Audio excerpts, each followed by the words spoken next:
నమస్కారం ETV news కు స్వాగతం ఈనాటి ముఖ్యాంశాలు తెలంగాణ ప్రభుత్వ భవిష్యత్ లక్ష్యాలను ఆవిష్కరించిన గవర్నర్ నిర్దేశిత గడువులోపు 1,00,000 ఉద్యోగాలు భర్తీ చేస్తుందని స్పష్టీకరణ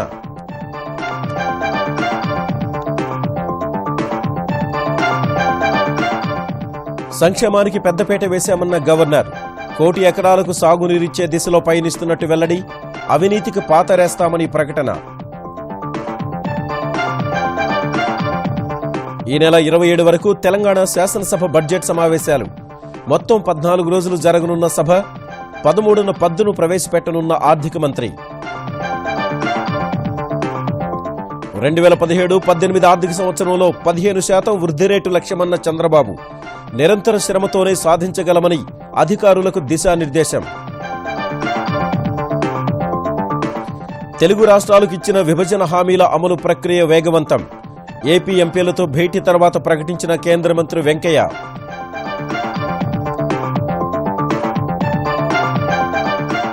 రేపే 5 రాష్ట్రాల్లో ఓట్ల లెక్కింపు ఏర్పాట్లు పూర్తి చేసిన ఈసీ ఎగ్జిట్ పోల్స్ అంచనాల మధ్య తుది ఫలితాలపై సర్వత్రా తీవ్ర ఉత్కంఠ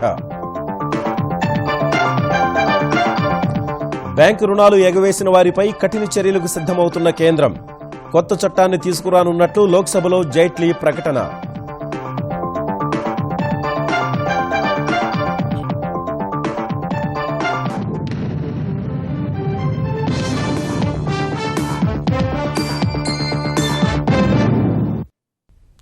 దేశంలోనే అత్యంత పిన్న వయసు గల తెలంగాణ రాష్ట్రం అతి తక్కువ సమయంలోనే అత్యధిక వృద్ధి రేటుతో దూసుకుపోతోందని గవర్నర్ నరసింహన్ ప్రకటించారు. తెలంగాణ శాసనసభ బడ్జెట్ సమావేశాల సందర్భంగా ఉభయ సభలను ఉద్దేశించి ప్రసంగించిన ఆయన 33 నెలల పాలనలో విద్యుత్ సంక్షోభం, సాగు, తాగునీటి సమస్యలు అధిగమిస్తూ పురోగమిస్తున్నట్లు వివరించారు. 1,00,000 ప్రభుత్వ ఉద్యోగాల హామీ అమలుకు చేపట్టిన చర్యల్ని గణాంకాలతో సభ ముందుంచిన నరసింహన్ త్వరలో 12,000 కొత్త ఉద్యోగాలకు నోటిఫికేషన్లు ఇస్తామని, భారీగా ఉపాధ్యాయ నియామకాలు చేపడతామని ప్రకటించారు.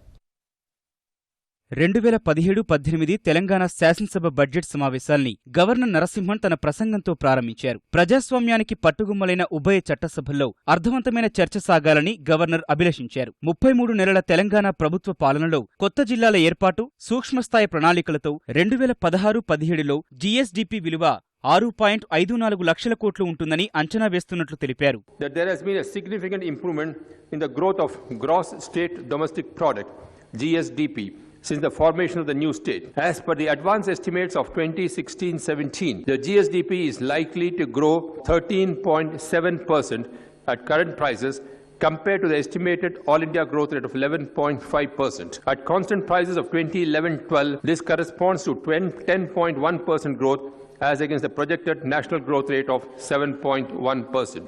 విద్యుత్ లోటు నుంచి విద్యుత్ మిగులు రాష్ట్రంగా తెలంగాణను తీర్చిదిద్దామన్న గవర్నర్ 3 ఏళ్లలో 16,306 మెగావాట్ల విద్యుత్ అందుబాటులోకి వస్తుందన్నారు. 1,00,000 ఉద్యోగాల కల్పన దిశగా చేపట్టిన చర్యలను వివరించారు. Recruitment of 5,936 posts has been completed. In addition, 2,681 posts were filled up in the power sector and 4,500 in Singareni collieries. 3,950 persons were recruited in RTC and 10,422 posts were filled up in police department. With this, the total recruitment after formation of the state has gone up to 27,481. Soon, notification will be issued to fill up another 12,000 new posts. To regularize the services of 20,000 contract employees and 24,000 outsourced employees in the power sector. 24,000 posts are likely to be sanctioned for the newly established residential schools, of which 8,000 posts will be filled up this year and the remaining 16,000 in the next 2 years. Large-scale recruitment of teachers is planned by the government. By filling up all these posts through a time-bound action plan, my government aims to fulfill its assurance of providing recruitment opportunities for 1 lakh persons. TS iPASS ద్వారా భారీగా పెట్టుబడులు సాధించడం ద్వారా ఉద్యోగాల కల్పనకు మార్గం ఏర్పరుస్తున్నట్లు వివరించారు. My government has unveiled the TS IPAS Act, the most investor-friendly industrial policy with a statutory backing, conferring the right to clearance within 15 days through an innovative system popularly known as single window without grills. This has paved the way for industrial growth of the state. A leading manufacturer of mobile phones recently conveyed its pleasant surprise and appreciation to my government on the seamless system of clearances in the state without any scope for corruption or delay. As a result, the state is witnessing an unprecedented flow of investments totaling to over rupees 54,000 crore through 3,451 units with an employment generation potential of 2.20 lakhs. సంక్షేమ రంగంలో తెలంగాణ దేశంలోనే అగ్రగామిగా ఉందన్న governor 1 కోటి ఎకరాలకు సాగునీరు అందించే లక్ష్యం దిశగా పయనిస్తున్నట్లు వివరించారు. 23 major and 13 medium irrigation projects which have been ongoing since many years have been fast-tracked, duly resolving many issues and bottlenecks in their execution.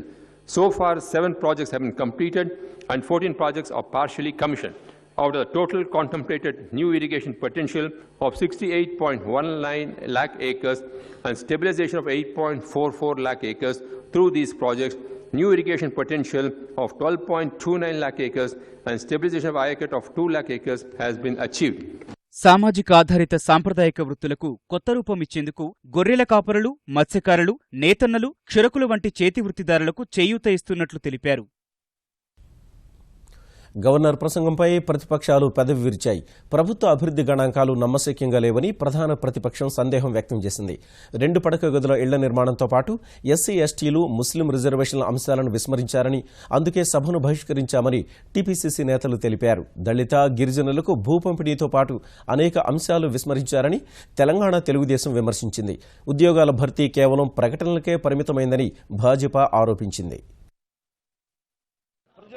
పైన ఉన్నటువంటి సానుభూతితో వాళ్ళ పక్షాన ఈ ప్రభుత్వానికి వివరించడానికి కానీ గవర్నర్ దృష్టిలోకి ప్రత్యేకంగా ఇది తీసుకురావాల్సిన అవసరం ఉందనేటువంటి ఉద్దేశంతో ఇటు గవర్నర్కు ఇటు ప్రభుత్వానికి కనువిప్పు కలుగుతుందని చెప్పి నిరసన తెలియపరుస్తూ మేము వాకౌట్ చేస్తున్నాం. గత 3 సంవత్సరాల నుంచి ఏదైతే మాట్లాడుతూ వస్తున్నారో అదే విషయాన్ని మళ్ళీ మాట్లాడినటువంటి విషయం ఈనాడు ఉద్యోగస్తుల గురించి మాట్లాడలేదు, టీచర్స్ విషయాల గురించి మాట్లాడలేదు, విద్యార్థుల గురించి ఇందులో లేదు.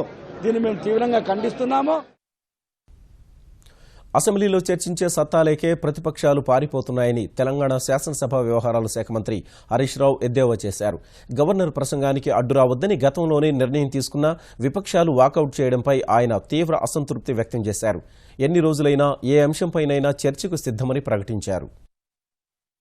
చర్చించే సత్తా లేక సభ నుంచి వాకౌట్ చేయడం జరిగింది. పోయిన శాసనసభ సమావేశాల్లోనే వాళ్ళు క్లీన్ బోల్డ్ అయిపోయింది. దీంట్లో ఈ చర్చలో మేము పాల్గొనలేము, పాల్గొంటే ప్రభుత్వాన్ని అభినందించక తప్పదు. అందువల్ల ఒక ఎజెండాతోని ఇవాళ గిల్లి కజ్జాలు పెట్టుకోవాలనో శాసనసభను డిస్టర్బ్ చేసేటువంటి ఒక దురుద్దేశంతో కాంగ్రెస్, తెలుగుదేశం పార్టీలు వ్యవహరించడం ఇది చాలా దురదృష్టకరం. దీన్ని చాలా తీవ్రంగా ఖండిస్తున్నాం. తెలంగాణ బడ్జెట్ సమావేశాలు ఈ నెల 27 వరకు 14 పని దినాలు జరగనున్నాయి. ఈ మేరకు ఇవాళ శాసనసభ వాయిదా పడిన తర్వాత సమావేశమైన సభా వ్యవహారాల సలహా సంఘం బీఏసీలు నిర్ణయం తీసుకున్నారు. రేపు గవర్నర్ ప్రసంగానికి ధన్యవాదాలు తెలిపే తీర్మానంపై చర్చ జరగనుంది. మళ్లీ సోమవారం సమావేశం కానున్న సభలో 2017-2018 ఆర్థిక సంవత్సరానికి బడ్జెట్ను ఆర్థిక మంత్రి ఈటెల రాజేందర్ ప్రవేశపెడతారు.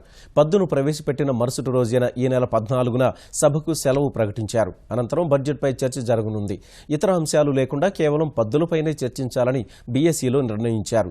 ఈ నెల 25న సభ ద్రవ్య వినిమయ బిల్లును ఆమోదిస్తుంది. బడ్జెట్ సహా ఇతర సమస్యలపైన చర్చించేందుకు సభను మరిన్ని రోజులు నిర్వహించాలని ప్రతిపక్షాలు పట్టుబట్టగా మరోసారి బీఎస్సీ సమావేశం ఏర్పాటు చేసి నిర్ణయం తీసుకుందామని ప్రభుత్వం సూచించింది. దేశ రాజకీయ సమీకరణాలను ప్రభావితం చేయగల 5 రాష్ట్రాల ఎన్నికల ఫలితాలు రేపు వెలువడనున్నాయి. నోట్ల రద్దు తర్వాత జరిగిన ఈ ఎన్నికలు ప్రధాని మోదీ దక్షతకు, సంస్కరణల ఎజెండాపై ప్రజా తీర్పును ప్రతిబింబిస్తాయని విశ్లేషణలు వినిపిస్తున్న వేళ ఓట్ల లెక్కింపునకు సర్వం సిద్ధమైంది.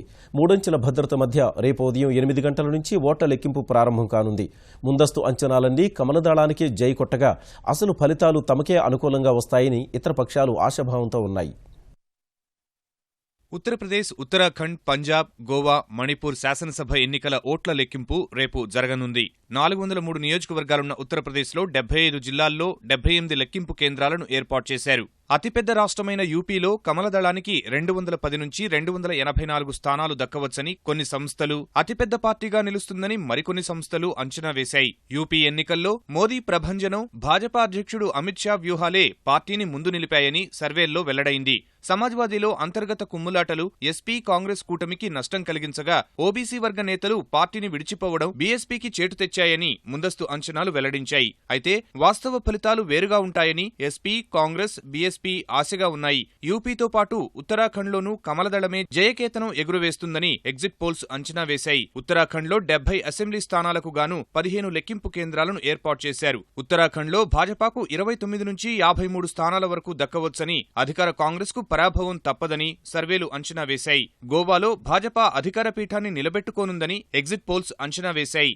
మొత్తం 40 స్థానాలు ఉన్న గోవాలో 2 లెక్కింపు కేంద్రాలను ఏర్పాటు చేశారు. గోవాలో భాజపాకు 15 నుంచి 22 స్థానాలు దక్కవచ్చని ముందస్తు అంచనాలు తేల్చాయి. 60 నియోజకవర్గాలు ఉన్న మణిపూర్లో భాజపాదే విజయమన్న ఎగ్జిట్ పోల్స్ కమలదళం 25 నుంచి 31 స్థానాలు గెలిచే అవకాశముందని, కాంగ్రెస్కు పరాభవం తప్పదని తేల్చాయి. 117 అసెంబ్లీ నియోజకవర్గాలు ఉన్న పంజాబ్లో కాంగ్రెస్, ఆమ్ ఆద్మీ మధ్యే పోటీ ఉంటుందని ఎగ్జిట్ పోల్స్ అంచనా వేశాయి. పంజాబ్లోని 27 ప్రాంతాల్లో 54 ఓట్ల లెక్కింపు కేంద్రాలను ఈసీ ఏర్పాటు చేసింది. 5 రాష్ట్రాల్లో ఓట్ల లెక్కింపు సందర్భంగా 3 అంచెల భద్రతను ఏర్పాటు చేశారు. వేలాది బలగాలను భద్రత కోసం మోహరించగా ఒక్క యూపీలోనే 20,000 మందిని మోహరించారు. ఈవీఎంల తరలింపు దగ్గర నుంచి లెక్కింపు ప్రక్రియ వరకు సీసీటీవీ కెమెరాల ద్వారా పర్యవేక్షిస్తారు. ప్రసూతి సెలవుల్ని 12 వారాల నుంచి 26 వారాలకు పెంచుతూ తీసుకొచ్చిన బిల్లును పార్లమెంటు ఆమోదించడంపై ప్రధాని నరేంద్ర మోదీ సంతోషం వ్యక్తం చేశారు. ఇదొక చరిత్రాత్మక నిర్ణయమని కొనియాడిన మోదీ మహిళా అభివృద్ధిలో కీలకమైన ఘటనగా ట్విట్టర్లో అభివర్ణించారు.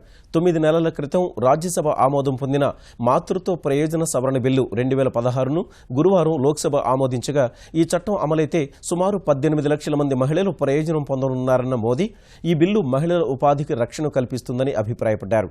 10 మంది అంతకన్నా ఎక్కువ మంది ఉద్యోగులు ఉన్న అన్ని సంస్థలకు ఈ కొత్త చట్టం వర్తిస్తుందని పేర్కొన్నారు.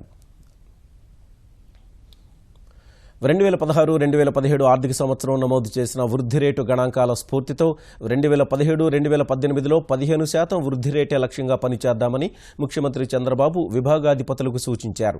సచివాలయంలో కార్యదర్శులు, విభాగాధిపతులతో సమావేశమైన ఆయన ప్రతి త్రైమాసికంలో వెలువడే ఆర్థిక ఫలితాలు తనకు పరీక్షా సమయంగా అభివర్ణించారు. ఉద్యాన రంగంలో 30% వృద్ధి సాధించే లక్ష్యంతో పనిచేయాలని సూచించారు. ఈ ఏడాది జాతీయ వృద్ధి రేటు 7.1% ఉంటుందని అంచనా వేస్తే ఏపీలో 11.6% నమోదు కానుందని తెలిపిన చంద్రబాబు మేలైన విధానాల వల్లే ప్రతికూల పరిస్థితుల్లో కూడా జాతీయ సగటును దాటి వృద్ధిని సాధించినట్టు పేర్కొన్నారు. ఈ ఏడాది వర్షపాతం 28% తక్కువే నమోదైనప్పటికీ వ్యవసాయం, అనుబంధ రంగాల్లో 14.03% వృద్ధి సాధించడం గొప్ప విషయమన్న చంద్రబాబు ఈ పురోగతికి కారకులైన ఆయా శాఖల అధికారులు, సిబ్బంది, రైతుల్ని అభినందించారు. పశుగణాభివృద్ధిలో జాతీయ సగటుకు 3 రెట్లు, ఆక్వాలో 6 రెట్లు పురోగతి సాధించామని చెప్పిన చంద్రబాబు గత 2 ఏళ్లలో 2 అంకెల వృద్ధి సాధించిన రాష్ట్రం ఏపీ మాత్రమేనని చెప్పారు. ప్రభుత్వ వ్యవస్థలో నిరర్ధకంగా ఉన్న విభాగాలకు పని కల్పించేందుకు చేపట్టాల్సిన పరిపాలనా సంస్కరణలపై మంత్రుల కమిటీని ఏర్పాటు చేస్తామని తెలిపారు. ఇక అన్ని శాఖలు ఏడాదిలోగా 100% కంప్యూటరీకరించాలని ముఖ్యమంత్రి ఆదేశించారు. విభజన చట్టంలో ఆంధ్రప్రదేశ్, తెలంగాణకు సంబంధించి పేర్కొన్న అంశాల అమలు వేగవంతం చేస్తున్నట్లు కేంద్ర పట్టణాభివృద్ధి శాఖ మంత్రి వెంకయ్యనాయుడు తెలిపారు. ఈ రోజు వెంకయ్యనాయుడుతో సమావేశమైన ఆంధ్రప్రదేశ్కు చెందిన తెలుగుదేశం, భాజపా ఎంపీలు విభజన చట్టంలో పేర్కొన్న పెండింగ్ అంశాలను ఆయన దృష్టికి తీసుకువెళ్లారు. వెంటనే 14 మంది కేంద్ర మంత్రుల్ని తన ఛాంబరుకు పిలిపించిన వెంకయ్య ఎంపీలు చెప్పిన అంశాల పురోగతిపై ఆరా తీశారు. ఏపీలో పీజీ సీట్ల పెంపునకు సంబంధించిన అంశాన్ని కేంద్ర మంత్రి నడ్డా దృష్టికి తీసుకువెళ్లగా ఆయన ఆంధ్రప్రదేశ్ ఆరోగ్య మంత్రిని ఢిల్లీ రావాలని కోరారు. దాదాపు 2.5 గంటలు కేంద్ర మంత్రులతో చర్చించినట్లు వెంకయ్యనాయుడు తెలిపారు. ఈ ఆంధ్రప్రదేశ్ విభజన చట్టంలో పేర్కొన్న విధంగా ఆంధ్రప్రదేశ్కు మరియు తెలంగాణ రాష్ట్రంలో శాసనసభ స్థానాల సంఖ్యను పెంచే విషయం కూడా గృహమంత్రి గారితో మాట్లాడడం జరిగింది. ప్రతిపాదనలు తయారీలో ఉన్నాయి. త్వరలో ప్రభుత్వం కేబినెట్లోకి తీసుకెళ్తామని చెప్పని గృహమంత్రి గారు చెప్పడం జరిగింది. మా విభాగంలో కూడా మంజూరైన ఇళ్లు అమలు ఎంతవరకు వచ్చింది, ఆంధ్రప్రదేశ్లో, తెలంగాణలో స్మార్ట్ సిటీల యొక్క ప్రగతి ఎంతవరకు ఉంది, విడుదల చేసిన నిధులు విడుదల చేశామా, వాటి ఖర్చు ఎంతవరకు వచ్చింది, పోలవరం ప్రాజెక్టు నిర్వాసితుల విషయం కూడా ఉమాభారతి గారితో మాట్లాడడం జరిగింది. 14 మంత్రిత్వ శాఖలు, మంత్రులతో వివిధ స్థాయిలో ఉన్న ప్రతిపాదనల గురించి, మంజూరైన వాటి యొక్క అమలు గురించి మాట్లాడడం జరిగింది. దీనివల్ల ఆంధ్రప్రదేశ్ అభివృద్ధి మరింత వేగం పుంజుకుంటుందనే విషయం అర్థం చేసుకోవచ్చు. ఆంధ్రప్రదేశ్లో ఎమ్మెల్యే కోటాలోని 7 ఎమ్మెల్సీ స్థానాలు ఏకగ్రీవమయ్యాయి. ఈ ఎన్నికలకు నామినేషన్ల ఉపసంహరణ గడువు ఇవాళ ముగియగా 7 ఖాళీలకు 7 మాత్రమే బరిలో ఉన్నందున వారంతా ఏకగ్రీవంగా ఎన్నికైనట్టు రిటర్నింగ్ అధికారి ప్రకటించారు. ఈ మేరకు తెలుగుదేశం నుంచి ఆ పార్టీ జాతీయ ప్రధాన కార్యదర్శి నారా లోకేష్, బత్తుల అర్జునుడు, కరణం బలరాం, పోతుల సునీత, డొక్కా మాణిక్య వరప్రసాద్, వైకాపా నుంచి ఆళ్ల నాని, గంగుల ప్రభాకర్ రెడ్డి ఏకగ్రీవంగా ఎన్నికయ్యారు. తెలంగాణలో శాసనసభ్యుల కోట ఎమ్మెల్సీ ఎన్నికల ప్రక్రియ ముగిసింది. ఈ కోటాలో 3 ఖాళీలకు తెరాసకు చెందిన 3 అభ్యర్థులు మాత్రమే నామినేషన్లు వేసినందున 3 ఏకగ్రీవంగా ఎన్నికైనట్లు ఈసీ ప్రకటించింది. ఈ మేరకు తెరాస అభ్యర్థులు మైనంపల్లి హనుమంతరావు, ఎలిమినేటి కృష్ణారెడ్డి, గంగాధర గౌడ్ ఏకగ్రీవంగా ఎన్నికయ్యారు. ఈ ఎన్నికలకు రిటర్నింగ్ అధికారిగా వ్యవహరించిన రాజా సదారాం 3కి ధృవీకరణ పత్రాలు అందజేశారు. తెలుగుదేశం ప్రభుత్వం అధికారంలోకి వచ్చిన తర్వాత ఏపీలోని అన్ని ప్రభుత్వ ఆసుపత్రుల్లో సౌకర్యాలు, పారిశుద్ధ్యం మెరుగుపడ్డాయని ఆంధ్రప్రదేశ్ వైద్య ఆరోగ్య శాఖ మంత్రి కామినేని శ్రీనివాస్ తెలిపారు. విజయవాడ ప్రభుత్వ ఆసుపత్రిలో సిటీ స్కాన్ సదుపాయాన్ని ప్రారంభించిన ఆయన అన్ని బోధనాసుపత్రుల్లో ఈ తరహా సౌకర్యం కల్పిస్తున్నట్లు వెల్లడించారు. త్వరలో ఎంఆర్ఐ స్కానింగ్ సెంటర్ కూడా విజయవాడలో ఏర్పాటు చేస్తామని వివరించారు.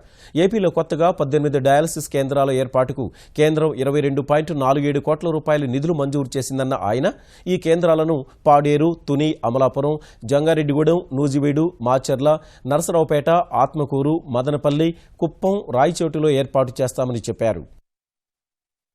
ప్రతి స్కాన్ కి సర్వీస్ ప్రొవైడర్ కి మేము 890 రూపాయలు పే చేస్తాం.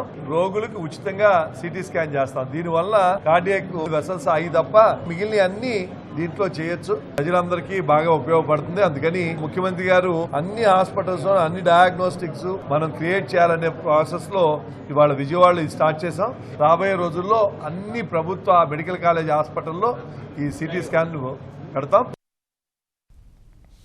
అనంతపురం జిల్లా ధర్మవరంలో తెలుగు తమ్ముళ్లు మరోసారి వీధుల్లోకి వచ్చి యుద్ధ వాతావరణం సృష్టించారు. భూగర్భ కేబుల్ కోసం గుంతలు తవ్వే పనులు నిర్వహిస్తున్న మంత్రి పరిటాల సునీత వర్గీయులు, రోడ్డు నిర్మాణం చేస్తున్న ఎమ్మెల్యే సూర్యనారాయణ వర్గీయుల మధ్య గొడవ ఉద్రిక్తతకు దారితీసింది. పవన విద్యుత్ కోసం రోడ్డు పక్కన కేబుల్ వేయడానికి పరిటాల వర్గానికి చెందిన వారు గుంతలు తీస్తుండగా ఎమ్మెల్యే సూర్యనారాయణ రోడ్డు పాడు చేస్తున్నారని ప్రశ్నించారు.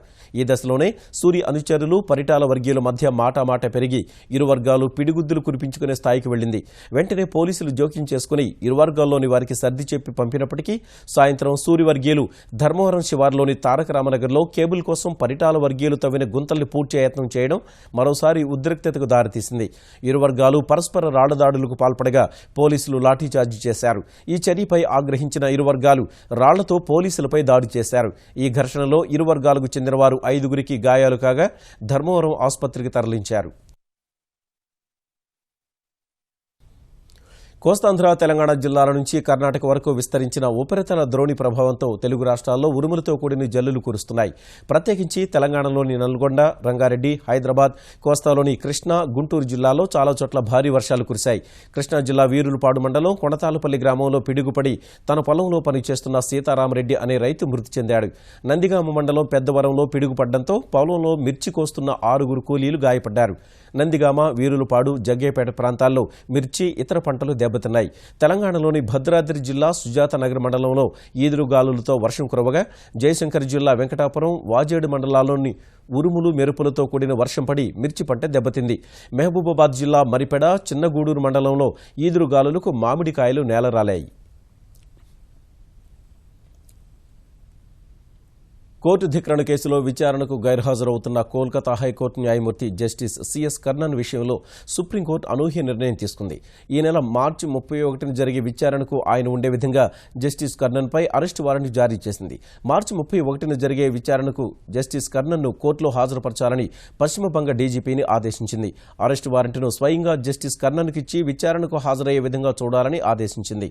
కోర్టు ధిక్కరణ కేసులో ఇప్పటికే పలుమార్లు నోటీసులు ఇచ్చినప్పటికీ జస్టిస్ సిఎస్ కర్ణన్ విచారణ హాజరు కానుందున ఆయనపై బెయిల్ వచ్చేందుకు వీలుండే వారెంట్ను జారీ చేయడం మినహా మరో ప్రత్యామ్నాయం లేకపోయిందని సుప్రీంకోర్టు ప్రధాన న్యాయమూర్తి justice J S Kehar, justice Deepak Mishra, justice Jasti Chelameswar, justice Ranjan Gogoi, justice M B Lokur, justice P C Ghosh, justice Kurian జోసెఫ్లతో కూడిన ధర్మాసనం అభిప్రాయపడింది. మద్రాస్ హైకోర్టు ప్రధాన న్యాయమూర్తికి వ్యతిరేకంగా సుప్రీంకోర్టు ప్రధాన న్యాయమూర్తి, ప్రధాని సహా మరికొందరికి లేఖలు రాయడం ద్వారా జస్టిస్ కర్ణన్ కోర్టు ధిక్కరణకు పాల్పడినట్లు ఆరోపణలు ఎదుర్కొంటున్నారు.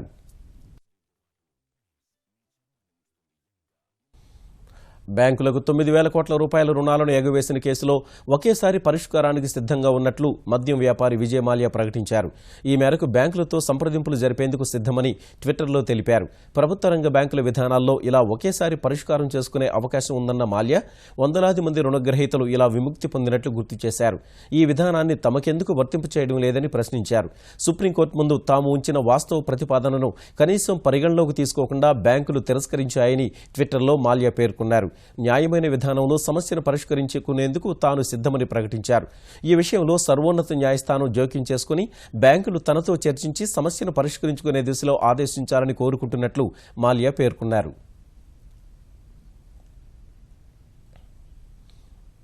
అటు విజయ్ మాల్యా తరహాలో బ్యాంకుల నుంచి పెద్ద మొత్తాల్లో రుణాలు ఎగవేసి విదేశాలకు పారిపోయే వారిపై కఠిన చర్యలు తీసుకునేందుకు ఏర్పాట్లు చేస్తున్నట్టు కేంద్ర ఆర్థిక మంత్రి అరుణ్ జైట్లీ చెప్పారు. విజయ్ మాల్యా తరహాలో బ్యాంకుల నుంచి తీసుకున్న కోట్లాది రూపాయల రుణాలు చెల్లించకుండా విదేశాలకు పారిపోయిన వారికి సంబంధించి లోక్సభలో అడిగిన ప్రశ్నకు సమాధానమిచ్చిన జైట్లీ, మాల్యా విషయంలో చట్ట ప్రకారం చర్యలు తీసుకుంటున్నామని చెప్పారు. ఇకపై మరింత కఠినంగా వ్యవహరించేందుకు త్వరలోనే కొత్త చట్టం తీసుకురానున్నట్లు జైట్లీ తెలిపారు. भारत की जो वित्तीय व्यवस्था है उसका पूरा लाभ उठाते हैं, हमारे बैंकिंग सिस्टम का लाभ उठाते हैं और फिर उसके संबंध में कोई अपराध करते हैं और उस अपराध के संबंध में भारत की न्यायपालिका के सामने सबमिट करने के स्थान पर विदेशों में जाकर छुप जाते हैं, उनके संबंध में इस वर्ष बजट में हम लोगों ने घोषणा की है कि जितने भी मौजूदा कानून हैं या तो उन कानूनों में परिवर्तन करके या फिर एक नया कानून लाकर हम लोग उन ऐसे व्यक्तियों की संपत्ति को जब्त करने की व्यवस्था कानून में लाएंगे. इसका अध्ययन मंत्रालय के अंदर किया जा रहा है और जैसे ही वो पूरा होता है तो जो भी उसका प्रावधान होना होगा वो इस सदन के सामने ले आया जाएगा. గతేడాది డిసెంబర్ నెలలో పడకేసిన పారిశ్రామిక ప్రగతి జనవరిలో కాస్త పుంజుకుంది. జనవరిలో దేశ పారిశ్రామిక ఉత్పత్తి 2.7% వృద్ధి నమోదు చేసింది. గతేడాది జనవరిలో 26% క్షీణించిన మూలధన వస్తువుల రంగం ఈసారి 10.7% వృద్ధిని నమోదు చేయగా, ప్రాథమిక వస్తువుల రంగం 5.3% వృద్ధి చెందింది. వినియోగదారుల వస్తువుల రంగం మాత్రం 1% క్షీణించగా, మైనింగ్ రంగం 5.3%, ఉత్పాదక రంగం 2.3%, విద్యుత్ రంగం 3.9% వృద్ధి సాధించినట్టు కేంద్ర గణాంక శాఖ తెలిపింది. పారిశ్రామిక ప్రగతిని గణించేందుకు పరిగణలోకి తీసుకునే 22 రంగాల్లో జనవరి నెల 9 రంగాలు వృద్ధి బాటలో పయనించినట్టు గణాంక శాఖ వెల్లడించింది. 5 రాష్ట్రాల ఎన్నికల్లో భారతీయ జనతా పార్టీ గెలుస్తుందని ఎగ్జిట్ పోల్స్ అంచనాలు వెలువడిన వేళ స్టాక్ మార్కెట్లు స్వల్ప లాభాల్లో ముగిశాయి. క్రితం సెషన్లో 27 పాయింట్లు పెరిగిన సూచి 5 రాష్ట్రాల్లో తుది ఫలితాలు వెలువడడానికి ముందు మదుపురులో ఆచితూచి వ్యవహరించగా 17 పాయింట్ల లాభంతో ముగిసింది. ఈ ఉదయం 29,006 పాయింట్ల వద్ద ప్రారంభమైన సూచి మొదట్లో కాసేపు లభించిన కొనుగోళ్ల మద్దతుతో 29,077 పాయింట్ల గరిష్ట స్థాయిని నమోదు చేసింది. ఆ తర్వాత అమ్మకాలు పెరిగి 28,851 పాయింట్ల కనిష్ట స్థాయికి పడిపోయింది. చివరిలో మళ్లీ కాస్త కోలుకున్న సెన్సెక్స్ 28,946 వద్ద ముగిసింది. జాతీయ స్టాక్ ఎక్స్చేంజ్ సూచి నిఫ్టీ 7 పాయింట్లు పెరిగి 8,934 వద్ద స్థిరపడింది.